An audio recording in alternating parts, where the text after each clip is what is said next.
be easy because some cars are lapping pretty quickly just now, as AC Milan with a 129.5. Let's have a look at it again. Right into the door. 300 kilometers per hour. And didn't miss the apex. Nice job, back on the power, a little bit of wheel spin. Well done then to Enrico Toccacello. We'll have a look with the onboard back camera of the Dortmund car. And Dortmund doing a superb job in this race, having had no run time at all, really, and there's not a lot of time qualifying. And of course, they did, well, what, 3 corners in race 1. So Toccacello has composed himself well here. Crosses the line. Olympiacos still to pit. And Dortmund, last lap out, a 128.4. They're really on it. And good race from Alain, who's actually now in 3rd position. Very strong, keeping out of trouble. Paul Meyer. And now we've got still the fight between Sevilla and Beijing. Sevilla has been defending his position very, very well indeed. Yeah, and every point counts for Beijing at this point because they've been under a lot of pressure from Liverpool and Eindhoven. But I think in the end, David Regan doing a very good job for Beijing, given where he started on the grid. Corinthians right behind them. Yeah, Borja Garcia is very experienced, and if he doesn't want the guy behind him to overtake him, he won't let them. He won't let him. Well, fair enough. It's all fair in love and war, as they say. Yeah, it's true. A lot of experience out there. It's a real good mix, is Superleague Formula. You've got the guys that have always been up to Formula 1, like Pettonia and Dornbos, and then you've got the up-and-coming guys like Frank Pereira and Borja Garcia, all on their way, hopefully, to Formula 1. What about David Regan? Maybe. Yeah, certainly making a name for himself that no one, I wouldn't say no one had heard of him before, but certainly it's helped, hasn't it? Yeah, it did. I mean, he won the Formula 3000 Italian Championship, which is why his driving style suits this car, because it's very close. But he decided to switch to GTs, and he started to race GTs recently. Last year, actually, very successfully, because he's very talented. But now that he's back into single-seaters, why not? Absolutely. Well, one thing that Frank Pereira did admit is that having done champ cars, he actually finds this a little even more physically tough and demanding. Cars a little bit heavier, but the power, obviously, very big indeed at 750.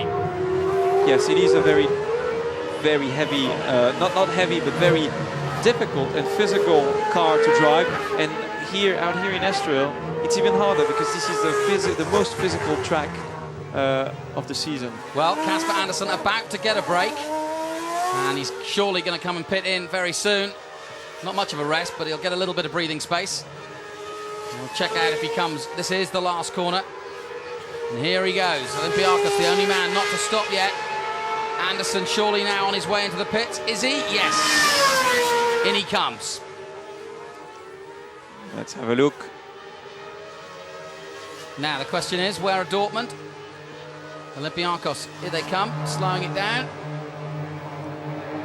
And the shuffle is almost over. Olympiacos, the last team to come in.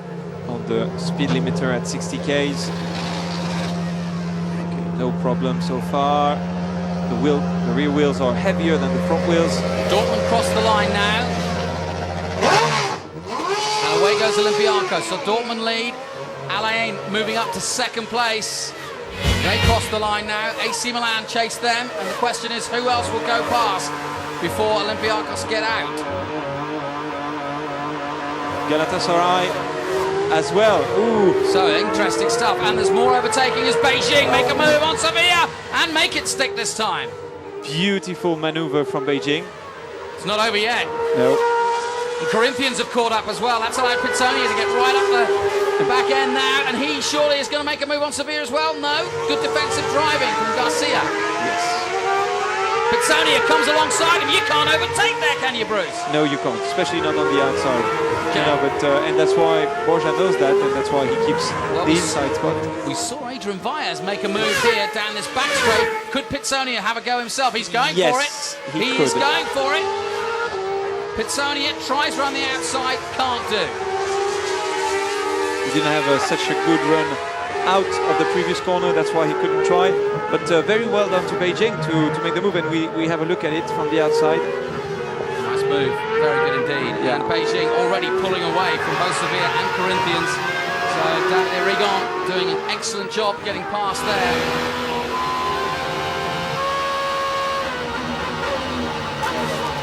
Nice brave move.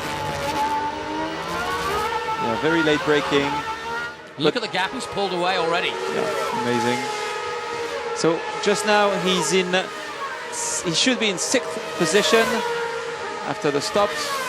That's good enough for 29 points. Well, actually, no, he's not. He's in 6th position, but look at who's third. Milan is third, and very good race from Galatasaray, who's actually in 4th position in front of Olympiacos. Yeah, that's been a good run by them. And there you see confirmation with 15 minutes to go. Dortmund, LAN, AC Milan, Galatasaray, Olympiacos, Beijing in 6th place, Corinthians following in 7th, having got past Sevilla, PSV Eindhoven in 9th place. And at the moment, rounding out the top 10, Anderlecht. Good job from Alain, who kept out of trouble, did the pit stop at the right moment. And even though he's not lapping as fast as the leader or as Milan or Galatasaray behind him, he did the pit stop at the right moment, was quick in the pit stop, didn't get it into any traffic, good strategy, and now he's actually in 2nd place. Galatasaray getting past Liverpool. Yeah, Liverpool is giving him room. Well, unfortunately, poor old Adrian Valles is having to do this almost every lap because he's really not in this race. No, and his best lap is a 1:31.5 or 1:29.9, which is nowhere as good as Dortmund, which lapped in the 28.4, which is the fastest lap of the race. Well, it's an Italian with an Italian team. Galatasaray, the Turkish football team, in 4th place at the moment. And Olympiacos is overtaking Liverpool as well. Yeah. Liverpool letting them all pass. Unfortunately, he has to. 19 laps gone, and Dortmund continue. LAN in 2nd place, and AC Milan looking to score big points.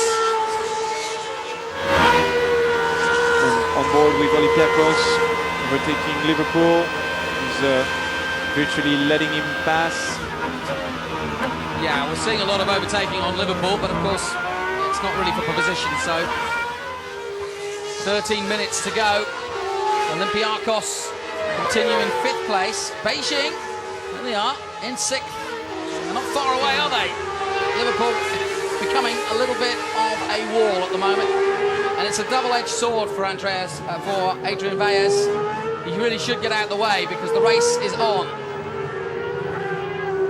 Liverpool really in 14th position overall, and really Beijing need to get past.